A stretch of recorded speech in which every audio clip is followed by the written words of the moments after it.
Yo, what is up, everybody? Welcome back to the channel here. Little mid-work day, just kind of video here to do our normal. We're going to talk some crap, and whenever there's anything surrounding Deegan, we have to cover it because that's the only thing I can make a video on, it seems like nowadays.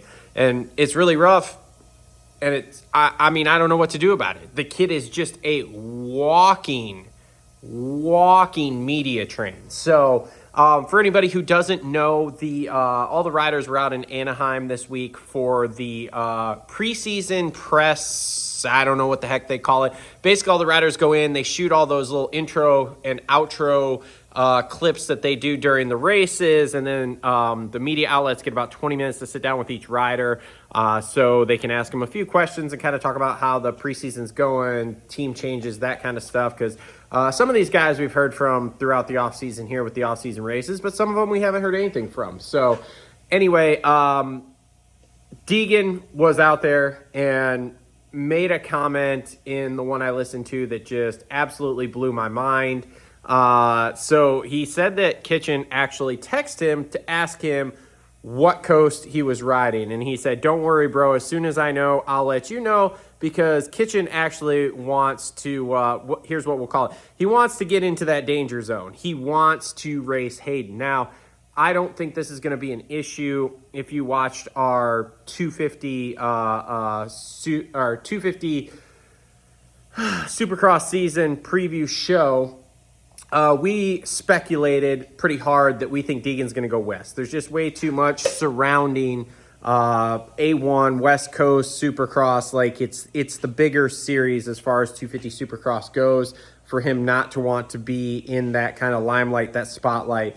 Now, with that being said, we also think Kitchen's going to ride West Coast because we think that Kitchen is going to ride the same coast as he did last year. So no real update there. I find it interesting. And again, I don't know how true it is. I haven't seen anything if Kitchen was out there or not yet. And I'm sure I'll get flamed in the comments if he was, because I'm a shitty media guy and I didn't do all my research, but I haven't seen a video pop up for him yet on YouTube. I've been scrolling YouTube on and off all day, watching some of these videos. Anyway, I just find it funny that he wants a piece of Deegan. Now, Kitchen is a fantastic rider, absolutely fantastic in my opinion, and this is no offense to him, this is no offense to anyone, but I do believe that Deegan is better, and that's coming from a guy who everybody says isn't a Deegan guy, and I don't even claim to really be a Deegan guy. I'm just saying what I see at the races when things happen here.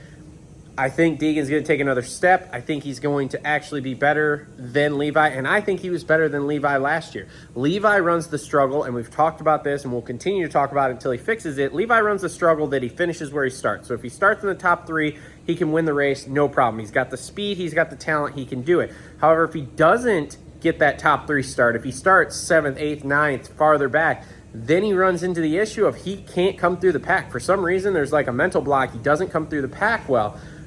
So until he fixes that, right now, I'm saying that he isn't going to be able to compete. And the thing is like in Supercross, we saw it last year. You get a bad start every once in a while, and things just don't go your way. And that's what cost him the title last year against RJ. Like, he was kind of in it, and then he had some issues, and it just... I mean, you look at that Seattle race. Yes, I know there was it him and Hammaker, him and McAdoo had the issue. I think it was Hammaker. Must have been Hammaker because it was West Coast. Yeah, like they had the issue there. Wait, I'm getting things confused. Anyway, he had the issue in Seattle, and he wasn't able to come through the pack. He wasn't able to do anything. And then we saw it outdoors too. Like outdoors, there were plenty of races, even though he won races in the outdoor season. There were plenty of races they didn't get the start, and he couldn't really do anything. So very interesting. I don't know that he can actually beat... I think he can beat him if he gets a start. If he gets a start and say him and Deegan are 1-2 going into the first corner, I do think that there is a possibility that he can beat him. Now, that depends how good Deegan looks this year, because I think, like I said, I think he's going to look better. He's got Craig literally busting his ass on whoops, as he said. So I do believe Deegan's going to take a step. But we'll have to see. We'll have to see. Comment what you think down below. I'm sure all you Deegan kids will come out of the woodworks at me here and say that there's absolutely zero chance that Levi beats him. And I do think, like I said, I think Levi could get one on him if he gets a start. But if he doesn't get a start, that's where the real problems lie. So anyway, that's, like I said, just a little quick midday update video there that I thought was funny. Go check out Deegan's interview there. I think it was Vital had it up. So go check them out because they were doing all that. It was either Vital or Swap, one of the two. But go check them out because, yeah, they have all the different interviews up there on YouTube with all these different guys, and it's pretty interesting. Jet's got some interesting takes. But speaking of that, we're going to do our 450 Supercross preview show. We will be filming on the 15th of December. So if you guys would like to see that show before the general public can see it, that will be the first show that we are going to live stream to our members only area. So you can, there's a link in the description down below for the members only stuff. You can join that for as little as 99 cents a month. And then you get all the shows live streamed as we're recording them, which gets you basically early access. So anyway, thanks everybody for tuning in. Go join that members area. Check out the sponsors in the description down below. We'll be back with some more of these because I'm sure there's plenty of more things to talk about.